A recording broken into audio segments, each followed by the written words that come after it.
Welcome to Manufacturing Talks with Jim Vinosky. Industry has a million cool stories, and Jim talks to the movers and shakers who are making them happen. Let's dive in. Welcome back to Manufacturing Talks. I'm Jim Vinosky. We're sponsored by Cosgrove Content, wordsmiths for industry. If you struggle with getting folks who can write about your technical content, your manufacturing work, get a hold of Cosgrove Content at cosgrovecontent.com. And I'm really glad to be joined today by Craig Cegielski. He is tech ed teacher over at Eleva-Strum School District in Wisconsin. Welcome, Craig. Welcome. Thanks for having me. Yeah, thanks for joining us. This is a great story. So Craig teaches school, and help me out now. How many years ago did you kick off this whole business thing? Well, I started teaching in 1998, so I think I got about 23 years experience, and I've actually, always been a tech ed teacher, but I use this student-run business model, and I started one in my first school, called Red Rob Machining, but now I've been at this school for 17 years, developing this Cardinal Manufacturing student-run business. Very cool. And so, we'll start off and talk about it. It's this. This is the book they have about their student-run business, machining, and it's such a great story and so important for the country, and that's what we're going to dive into. Before we do, though, you mentioned a little bit about your background, but tell us more about where you came from, how you got into it, what led you to this. Yeah, I mean, growing up in rural Wisconsin, I enjoyed, a lot of the typical things, the tinkering, the mini bikes, the go-karts, the four-wheelers, the snowmobiles, and kind of always had interest in that, the racing, and got into high school and took all the hands-on tech ed classes. That was always exciting, a big part of my day. And from that, it led me really into thinking a career in like the automotive industry was something I wanted. And I started kind of job shadowing, looking to that. But then I got a job in high school at the local job shop manufacturing, and I kind of really got into the whole welding and machining. And then I kind of switched gears and thought that would be a good career path for me to take, and it would have been great. Yeah. And my way up in manufacturing, and really late in the games, end of my senior year, that was the plan, go on to the technical college, get that 2-year degree in machine tool. But then I just kind of switched gears and said, you know what? I think I really like this. I was helping more students at high school. Maybe I should be a tech ed teacher. Maybe I should go and I can play in the shop all day. I could kids, I could do a variety of these things. I could work on cars, make parts, weld. And so I went that path, and I went to the university and I got my teaching degree, and I ended up teaching, and this is my 23rd year, and I've enjoyed the ride, and it's been a fun path. Yeah, very cool. And you touched on a couple of things I hit pretty routinely around, the opportunities out there. If you don't want to go to college and you want to go in the trades, they were there back when you came out. They're even much bigger now, right? Oh, certainly. That's our message here. When we mentor these kids and talk to these kids, we're always trying to get them to look ahead and plan their future and make well-informed decisions. And there's amazing opportunities within the technical college system. There's amazing opportunities within the apprenticeship system and get into the trades. There's amazing opportunities into the military branches to learn some of these. Oh, yeah. Great opportunities at the university. We're not saying don't go to the university. 20, 30, 30, I think roughly 35% of the jobs in the U.S. require a university degree. So we should be sending some, just not 100% to any one area. We need to choose the path that best fits them. And there's amazing opportunities in all 4 of them. Right. Yeah. Yeah. And that's the thing, I think for the longest time here, the last couple of decades anyway, we've pushed so hard to try to get everyone to go that university route. And it really didn't make any sense because there are those other options. Right, exactly. And there's actually 65, 70%, depending who you talk to, should be pursuing other options, because then it would break down. I talked to a military guy the other day. He said they need roughly 1% of the population. Well, there's 1%. Wow. If the university 35%, doesn't sound like that much, but just for the military, wow, that's amazing. And then we need a big chunk, like 60, 70% to fill these. Usually they're either apprenticeship or technical college routes into the skilled trades of some sort, or the more hands-on careers. Yeah. Okay. So you got into teaching the tech ed world. And so then how did you make your way to this student-run business idea? Yeah. So, my first shop I took over, and I go in there, and it's just, I'm all excited. I want to teach these kids high-level manufacturing, high-level technical skills. And I'm thinking, we're going to do this. And I get this, and I don't think that was that unique, that my shop was kind of depleted and run down, and Oh, yeah. 1970s, 60s technology and wore out, and the kids' skill level really wasn't at a level where I knew they had so much more potential. And the problem is a lot of Interesting. schools don't have a lot of funding. The schools do not have Right. budgets. They don't have that. So I'm like, what are we going to do? And we partnered up with the school and the local industry together, and we worked, and we said, let's run a business. Let's give these kids, let's use their techno skills. Yeah. Let's serve a purpose. Let's make a product that actually has value. It's really no different than the football team selling candy bars. I mean, you're Yeah. doing a Right. fundraiser. It just happens that our fundraiser is selling a machine or welded or manufactured product. So you're actually learning.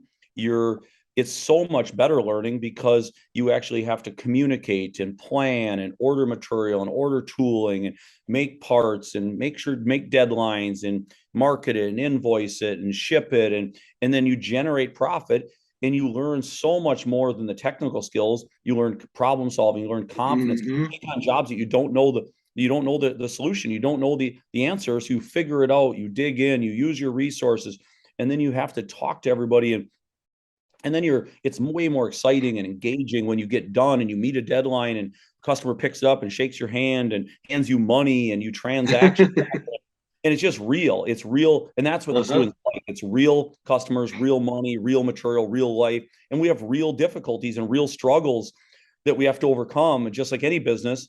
Yeah. And so this has been a great way to teach employability skills, soft skills, professionalism, handshakes, greet someone at the door. I mean, all these little things that in all reality, students don't have a lot of experience with, a lot of practice with, and yet they're very capable of it.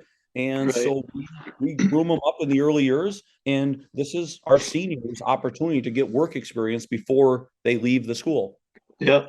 Yeah. It's an interesting point. And I actually heard something very similar from some guys I'm working with right now who are in the school robotics programs world.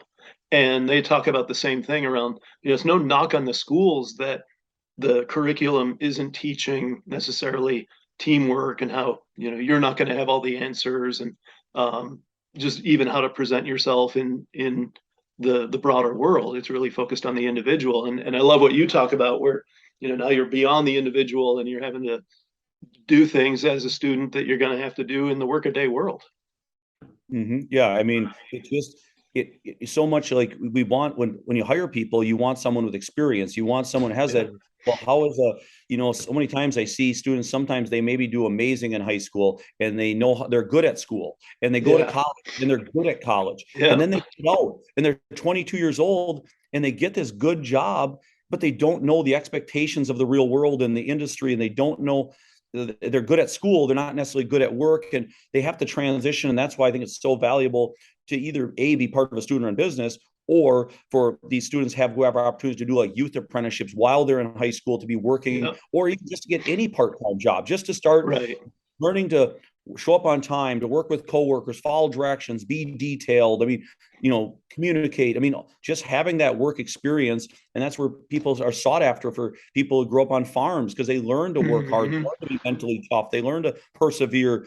And that's, we have to develop these kids. And what better place than in a high school student run business where the teacher's there to coach them? It's a very safe place to make mistakes. We give them feedback.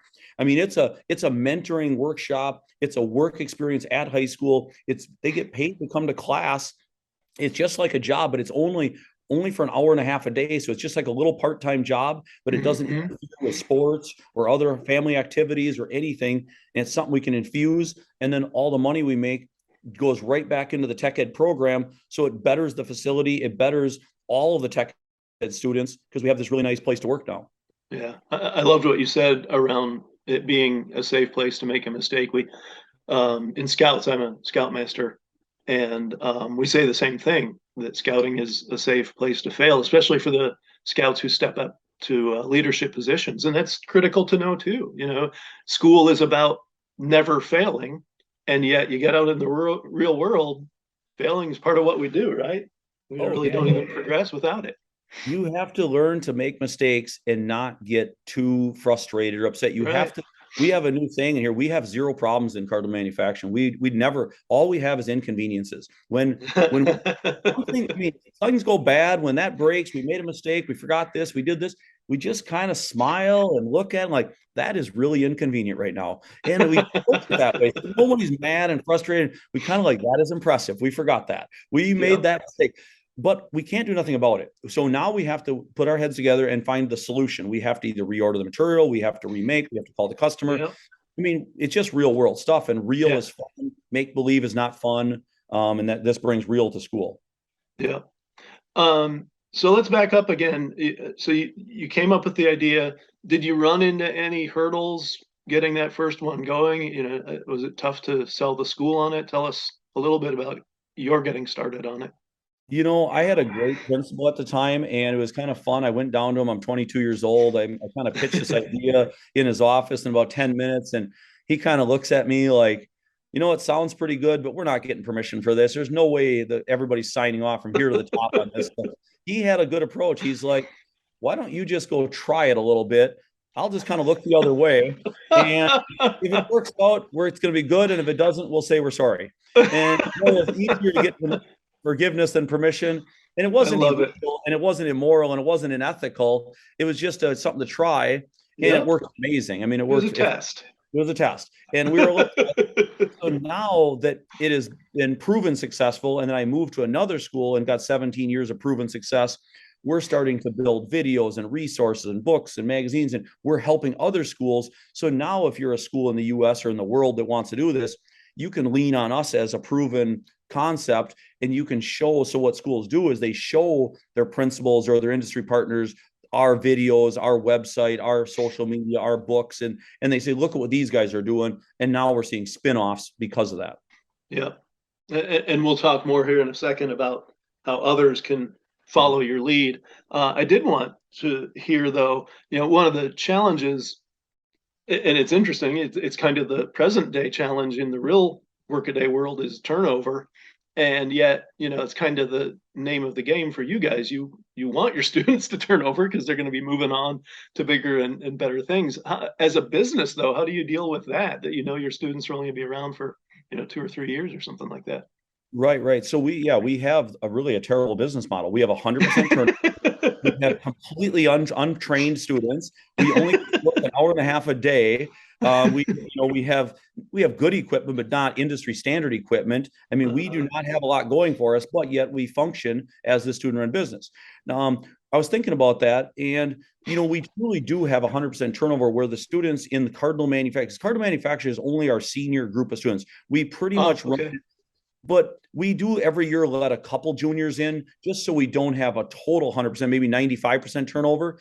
And there's always that 1 or 2 or 3 or 4 that will come back that next year. So we have those positions. A lot of times they might be a machinist in a junior year, and they might come into the office and be a production manager or engineer or something in the senior year and change roles within the business, but still be in the business. But we really don't have 100, because we see these kids all the way down in 6th, 7th, 8th grade. We see them in middle school. Oh, really? We start teaching what we want. We start teaching, I mean, starting at fundamentals, how to sit in their chair, how to shake someone's hand, how to be organized, how to open the door, how to greet someone.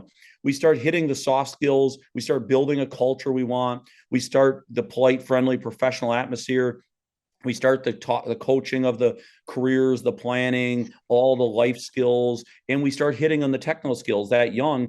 So they're taking multiple classes throughout high school. They're not truly walking into Cardinal Manufacturing and never seen that. But they're literally running that same manual lathe, that same manual mill, that same welder. Yeah. They've learned how to weld in 8th grade. They got better in 9th grade. They got better in 10th grade. They've built some other projects that they could take their time, go slow, start over in junior year. So when they get to senior year, they are truly brand new to Cardinal Manufacturing. They've never been in Cardinal Manufacturing, but they know us. They know our facility. They've spent hundreds of hours out there working. Mm-hmm. So we have a pipeline of people that we're bringing up through. I mean, we just have them. We tell them, you know, you're just sitting in the minor leagues till we need you, and then we bring you up when we need you. You know, we're coming to the show. One person refers to it as, you know, we're creating that varsity shop where the varsity level is here, but you have middle school football. That's where they learn the fundamentals. Then you have, you know, freshman level football. Then you play JV football. And when you make the varsity team, usually that's not to your junior, senior year. And But that's now what we're you talk about reaching kids when they're in like sixth or seventh grade. Isn't that unusual though? I mean, I'm not super familiar with schools across the country, but my understanding is at best they're getting into shop stuff in high school. a lot of schools, bigger schools do have middle school tech ed, but the Really? difference with they would have middle school tech ed, which the middle school may not be.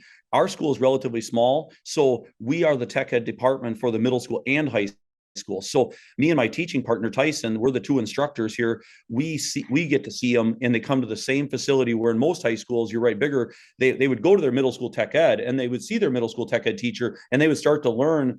But then they would move to the high school, and then they would meet the high school tech ed teachers, and then you have to reestablish into that facility. But they would that still works fine. My last school, that's how it was. I didn't see the kids till ninth grade, but I saw them in ninth grade, and I started to Yeah. develop. Still was able to Yeah. work with them. Same program, just a little later. Have an added advantage. We're a small district. We actually bring the 4-year-olds over every year. Oh, really? And the first graders, second graders, third, just for like a 1 or 2 or 3 day project. But they start hearing about Cardinal Manufacturing. They meet us and they come and do hands-on activities just a little bit. We try to hit almost every grade in over there. So we meet actually at a very small age, and when they come down, we make sure we right then and there we reinforce them that they have to shake our hand on the way in and the way out, and we're going to greet and we're going to start talking about that stuff then. Nice. Yeah. Okay, so you talked about your trick on getting the thing kicked off. Were there any other hurdles that you ran into over the years, or like anything big today that's kind of a roadblock for you?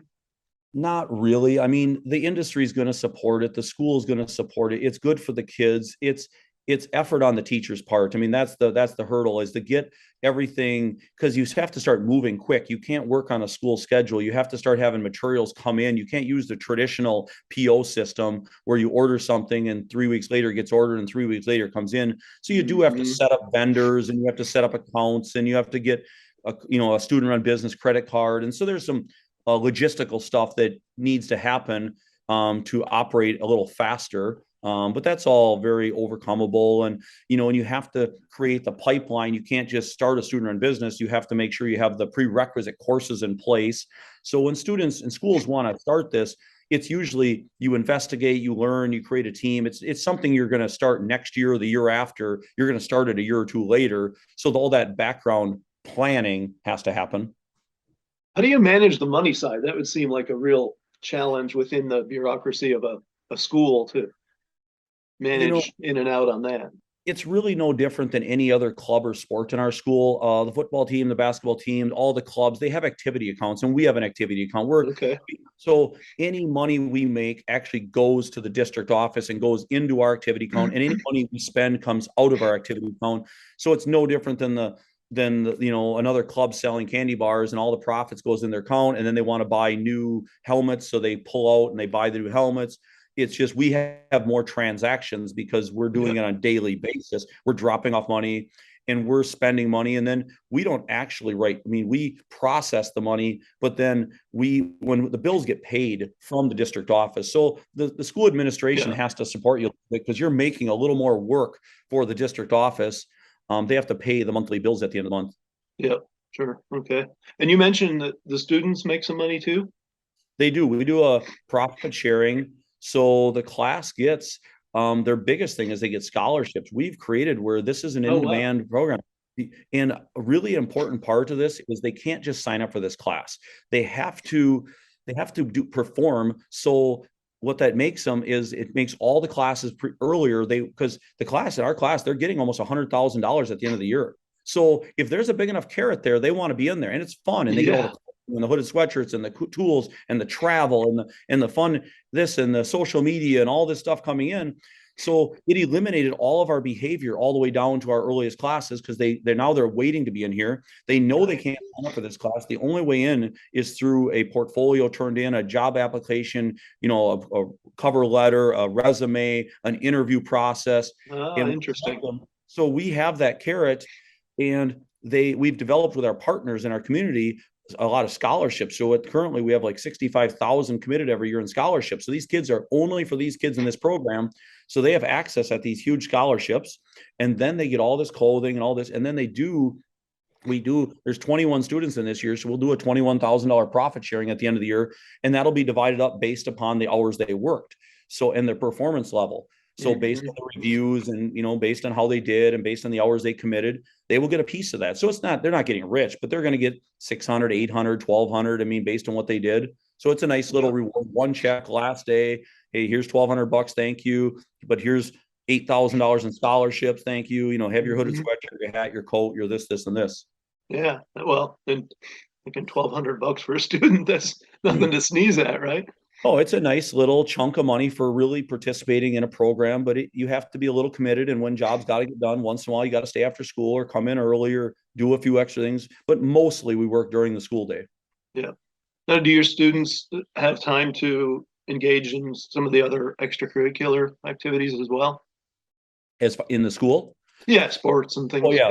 Oh, absolutely. I mean, this is right in the school day. This is a class for them. We have an it's during the day. We're just a public school, and this is just called Cardinal Manufacturing class. And they go to math class, science, English, everything. And then they come down to Cardinal Manufacturing. It happens to be 7th and 8th hour. So it's the last 2 hours of their day. And when the bell rings, they go to homeroom, and then they go to football practice and volleyball practice. And they go on to the band, choir plays. So they just participate.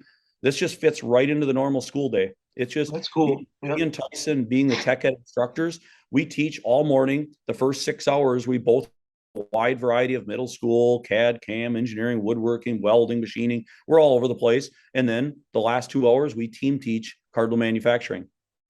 Nice. Wow. Okay. So now let's talk about, say there's someone out there who, they've got no start on this whatsoever. How does a person who has an interest out in another school district that, here's this and thinks that would be really cool to have, how do they get started? What do they do? Yeah, I think you go to our website. We actually have a cardinalmanufacturing.org website, and we're creating a student-run business website as we speak. And it's out there, but it's not really, fully where we need it yet. And we have videos. So your first commitment is to watch some of our short videos for 6-8 minutes, and you'll see our facility, hear us talk a little bit more, and see if this sounds like a good fit for you. And then if you like it, we have we have at least one podcast for an hour that talks about it in depth. And then we have more podcasts coming up so you can listen a little more. And if you like that, then we have this book we just wrote, which is going to be free and downloadable soon, or we have digital or printed copies available too. But we'll get that and read that. That's maybe an hour and a half, 2 hour commitment. And if you like it, then we host workshops. Then you sign up for a workshop and you come here and you spend a whole day here. You fly here, and we'll have another one in April. We're planning. We're going to put the date on our website very soon. We're thinking early April. And you come here and you get here in the morning and you just spend time and you see the facility. You talk to the students. You hear from me. You hear from industry partners. You hear from school administration, and you ask all your questions.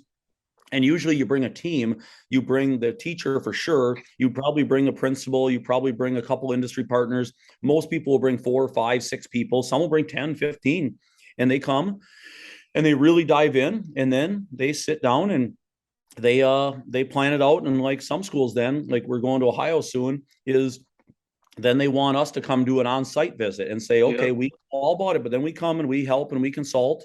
And then they're off and running. And I know we just talked to a school that we helped in Indiana, and he said there's 9 schools in Indiana doing this. And Indiana's a big manufacturing state. Oh, yeah. And they're sprinkling around the country, but we're here our mission is to keep bettering ourselves and our facility and our students, but also to spread this and help as many schools as we can, because it's worked amazingly well for us. And I know it can work for others. And it's just it takes a process and a team to put it together.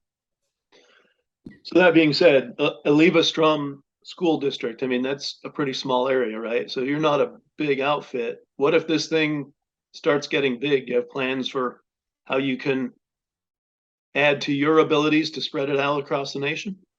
Yeah, I mean, we're starting to work on that. I mean, I'm kind of thinking I want to keep building this as big as I can, but at some point I'll be retiring, and this could be my, kind of more retirement job where I could travel, I could get out more, and I could move. And if I have to retire, down in the next few years or more or something, and go move into transacting to more consulting and helping, that is down the road a little bit. Or, we could grow it here. We can hire more staff and hire more people. And I got a couple of former Cardinal Manufacturers, their parents are really helping me right now put this book together. They're putting resource together. We work with Creative Technology out of Chicago. They've been really helping with a lot of the videos. So there's players and partners that we know that a workforce is a huge concern right now with, Yeah. all industries is the workforce. We have the kids, they're in the schools. They like this stuff. If they're exposed to it at a high level and shown a pathway, more of them will take it. But if they're exposed to a, rundown, underfunded, crappy old high school shop, they see that if that's their representation of manufacturing and skilled trades, they're going to go a different direction. So we got to make sure we're exposing them. And when they're making their career choices, it's really middle school and early high school. It's too late to, hit them when the industry sometimes wants to work with the technical college. The technical college is where you're getting your next people from, but they've already selected that career. The when they choose their careers, the high school and middle school has a vital role of helping develop the employability skills, the soft skills, introducing them, helping with career planning. The technical college role is to actually make them good. I mean, they have to set the set. They have a big task of taking an interested kid and making ready to perform an industry level. So we all have our roles in place, but the career exploration is younger. Yeah. You touched on a couple of things there.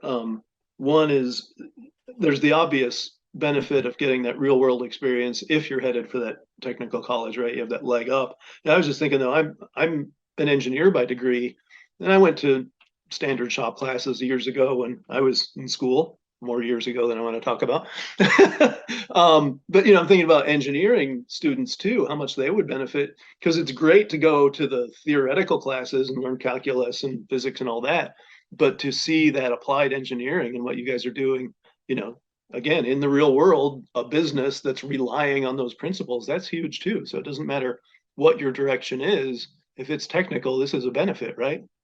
Oh, right. That's our feedback we're hearing from our former students. I mean, I'm sitting in the Cardinal Manufacturing office space right now, and all these kids have their own desks. I mean, this is our office staff. We have an on-staff student engineer that does all our CAD CAM software, 3D printing, laser engraving, works with the CNC machinist. We have marketing, we have finance, we have production managers, project managers.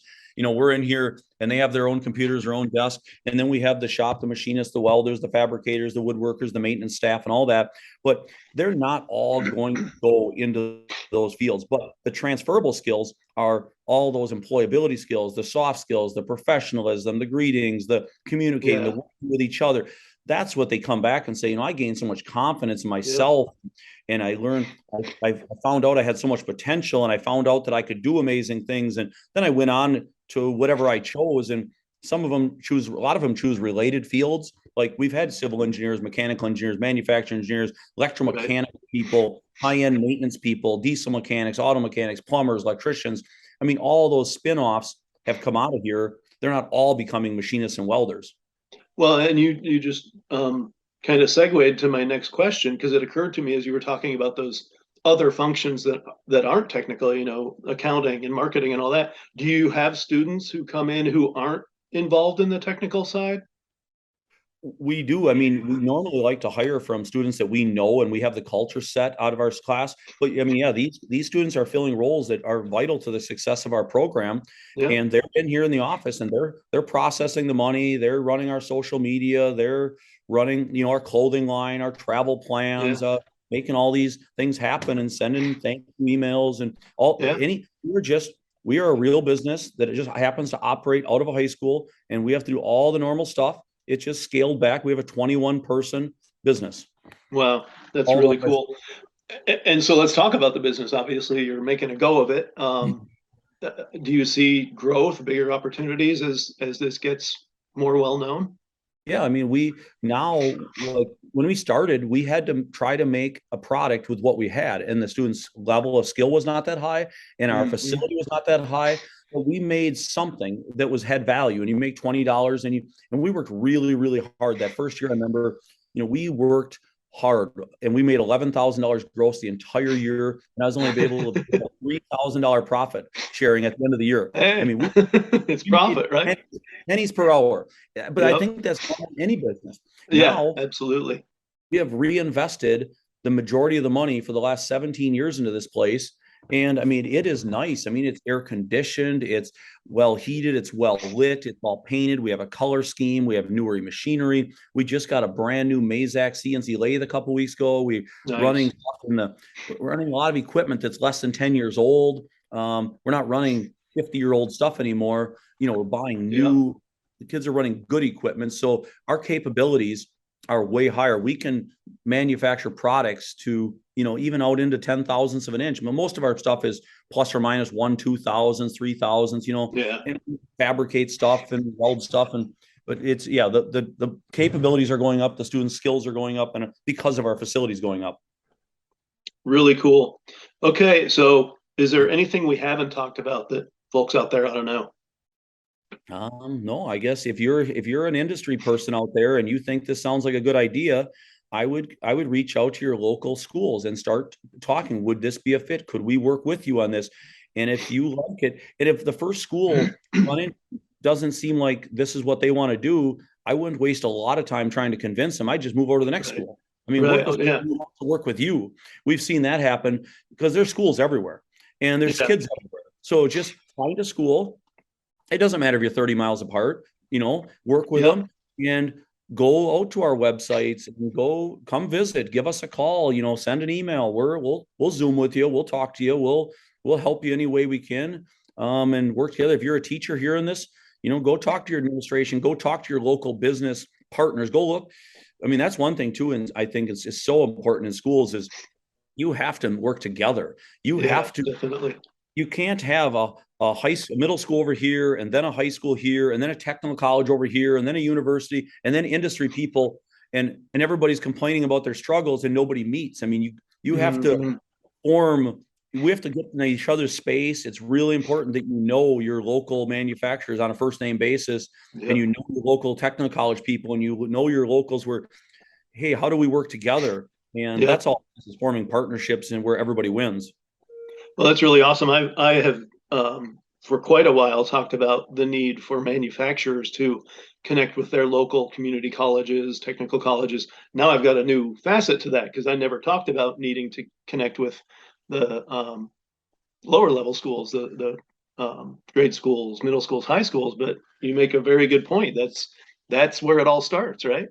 The middle school is the pipeline to the high school. The high school is the pipeline to the technical college. The technical Yeah. college is the pipeline to the industry. So if you go further, if the technical college doesn't have enough students in a particular field, you got to go to the high school to start a Right. program introducing them, and you got to get down to the middle school so the pipeline gets full, and that way you have enough. My friend Dan Conroy he's an industry guy, manufacturer. He has this secret plan for making networking and making partnership. He says, what you got to do if you're an industry guy, you have to leave your building and go to the high school and you have to introduce yourself and say, hi, I am so-and-so. I would like to meet you. I want to work with you. Invite the high school teacher to your shop and vice versa. If you're the high school teacher, you have to physically leave your building and you have to go there. And as soon as you start working together, it's mutually beneficial because they can hire your students, your junior, senior students as part-time people in high school and start grooming themselves, which helps a little bit of their workforce problem because you're getting some part-time help. Once you get them part-time, more likely to go full-time.